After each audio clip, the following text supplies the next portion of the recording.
আসসালামু আলাইকুম ওয়া রাহমাতুল্লাহ। নাহমাদুহু ওয়া নুসাল্লি আলা রাসূলিল কারীম।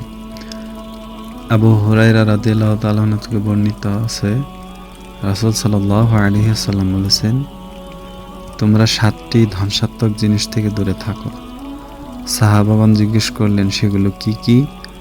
নবী সাল্লাল্লাহু আলাইহি ওয়াসাল্লাম বললেন, 1. আল্লাহর সাথে শিরিক করা, 2. জাদু করা, 3. অন্যায়ভাবে কাউকে হত্যা করা, আল্লাহ তাআলা যা হারাম করেছেন, 4. সুদ খাওয়া, 5. ইয়াতীমের সম্পদ ভক্ষণ করা, 6. যুদ্ধের ময়দান হতে পলায়ন করা, 7. সতী মুমিন মহিলার প্রতি অন্যায়ভাবে ব্যভিচারের অপবাদ দেওয়া।